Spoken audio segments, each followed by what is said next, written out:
Yamuna Murali kitchen. இப்போ செய்து காட்ட போகிறது பால் கொழுக்கட்டைங்க. அது எப்படி செய்யுதுன்னு சொல்லிட்டு செஞ்சு காட்டுறேன் நான். அதுக்கு தேவையான சாமானெல்லாம் காட்டுறதில்ல, இருக்கிறது அப்படியே வச்சு உங்களுக்கு செஞ்சு காட்டுறேன் நான். இப்போ தேங்காய் பால் எடுத்துருக்கேங்க. தேங்காய் பால் செகண்ட் பால், ஃபஸ்ட்டு பால்னு எடுத்து வச்சுருக்கேன். இது செகண்ட் பால்.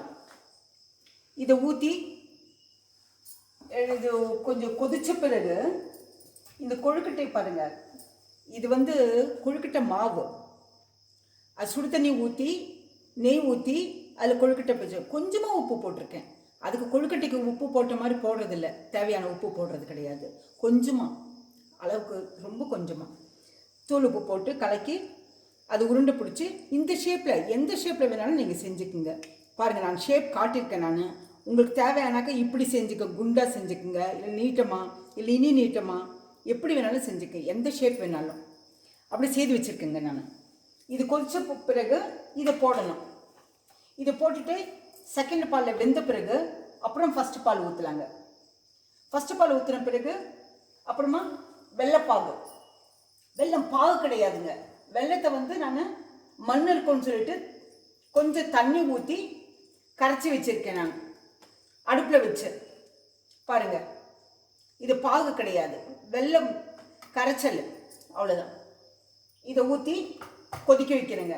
கொதிக்க வச்சுட்டு அப்புறமா கொஞ்சம் கெட்டி ஆகிறதுக்காக இதே இந்த ஒரு கப்பு, இதில் ஒரு கப்பு போட்டிருக்குங்க மாவு, அவ்வளோதான். அந்த மாவில் கொஞ்சம் உருண்டை எடுத்து தண்ணி மாதிரி கலக்கி வச்சுருக்கேன் நான். அதையே அந்த மாவையே தண்ணி மாதிரி கலக்கி வச்சுருக்கேன் நான். இது அப்புறமா ஏலக்காய் பொடி போடலாங்க லாஸ்ட்டில். பொடி போட்டு இறக்கி வச்சுல.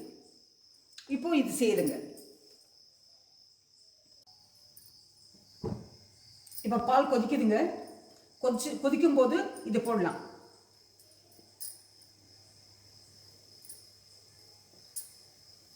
இது வேகணுங்க. இந்த கொழுக்கட்டை வெந்த பிறகு அப்புறமா அது ஃபஸ்ட்டு பால் ஊற்றலாம். கொதிக்கிறதுக்காக இது செகண்ட் பாலில் கொதிக்க வைக்கணும். இது வேகணும் இல்லைங்களா? இது கொஞ்சம் வெந்த பிறகு அப்புறமா அது ஊற்றலாங்க. எல்லாத்தையும் மொத்தமாக ஊற்றிட்டு அது கரைஞ்சி போகும்.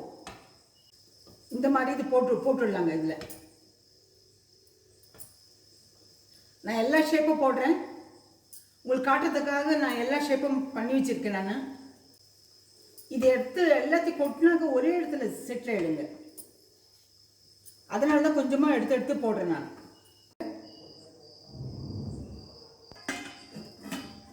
கொஞ்ச நேரம் மூடிட்டேங்க. இது குக்கர் விசிலெல்லாம் விடக்கூடாதுங்க. நான் சும்மா குக்கரில் வச்சுருக்கேன், அவ்வளோதான். கெட்டி பாத்திரம் வேணும்னு சொல்லிட்டு குக்கரில் வச்சுருக்கேன். சும்மா மூடி போட்டு இது பண்ணினாக்கா அது வெந்துடும். வெந்த பிறகு அப்புறமா நம்ம பால் ஊற்றலாங்க. இப்போ பாருங்கள், நல்லா சுண்டி இருக்கு. இப்போ முதல் பால் ஊற்றலாம். ஸ்லோவில் வச்சு தான் நான் இத்தனை நேரம் இது பண்ணுங்க. இப்போ கொஞ்சம் ஸ்லோவில் தான் வச்சு பாருங்க. இது ஃபஸ்ட்டு பால் தேங்காய் பால். இதை நிதானமாக வச்சு, ரொம்ப ஹையில் வச்சா பிரித்தி போகுங்க. இதுலேயே வெந்திருக்கிறதுனால கொழுக்கட்டை நல்லா இருக்குங்க, டேஸ்டாக இருக்கும். ஏன்னா தேங்காய் பாலில் வேகுது இல்லைங்களா, அதனால டேஸ்டாக இருக்கும். இப்போ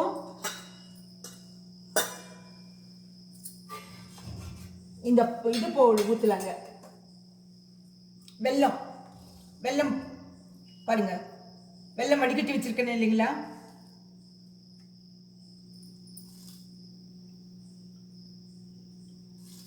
கலர் வர வரைக்கும் ஊற்றலாங்க. எனக்கு அதுதான் கணக்குங்க.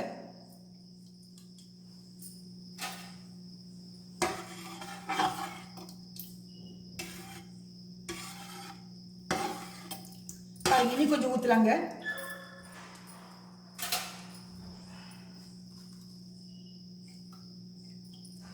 வெல்லம் நம்ம இத்தனை ஊற்றணும்னு சொல்லிட்டு ஒன்றும் கணக்கு வைக்க முடியாதுங்க. இப்போ இந்த வெள்ளத்துல இந்த கொழுக்கட்டை ஊறணுங்க. நல்லா ஒரு கொதிக்கு வரணும், நல்லா கொதிக்கணும். இந்த வெள்ளத்துக்கு சர்க்கரைக்கு பதில் வெல்லம் போடுறேங்க. நான் சர்க்கரை கூட போடலாம். சுகர் யாராவது சுகர் வேணும்னா போட்டுக்குங்க. அந்த மாவு கரைச்சி வச்சிருக்கோம் இல்லைங்களா, கொழுக்கட்டை மாவு கொஞ்சம் கரைச்சி வச்சிருக்கேன். அது ஊற்றினா கொஞ்சம் பேஸ்ட்டாக வருங்க. பாருங்க, மாவு கொஞ்சம் கரைச்சி வச்சிருக்கேன். இது ஒரு கொதிச்சதை அது ஊற்றலாம். நம்ம ஃப்ளேம் வந்து மீடியமாக வச்சுக்கோங்க. மீடியமாக வச்சுட்டா தான் நல்லாயிருக்கும். இப்போ நல்லா கொதிக்குதுங்க. இப்போ அந்த கொழுக்கட்டை மாவு கொஞ்சம் கரைச்சி வச்சுருக்கேன் இல்லைங்களா, தண்ணி மாதிரி கொஞ்சம் தண்ணியில் போட்டு கரைச்சி வச்சுருக்கேன். அதை ஊற்றலாம்.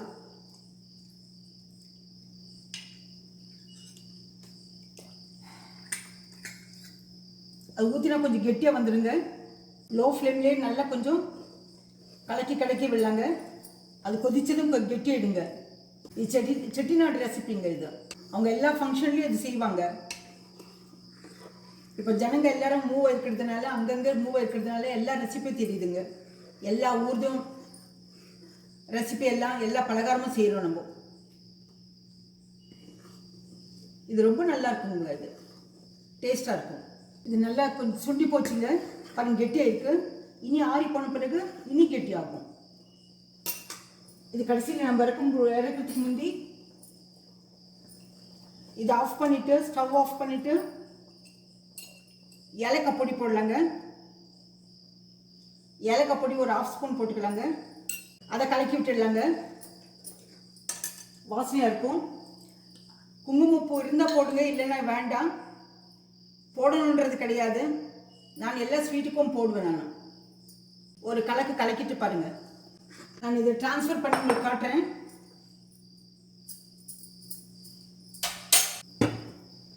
இது ரொம்ப டேஸ்ட்டாக இருக்குங்க. வெல்லம் போடலாம், இல்லைன்னா சுகர் போட்டுக்குங்க. சர்க்கரை கூட போடலாம். போட்டுட்டு ஏலக்காய் பொடி போட்டு இறக்கிட்டு தேங்காய் பாலில் வேகிறதுனால அந்த டேஸ்ட் நல்லா இருக்குங்க. மனம் நல்லா இருக்குங்க. தேங்காய் பால் மனம் நல்லா இருக்கும், டேஸ்ட்டாக இருக்கும்.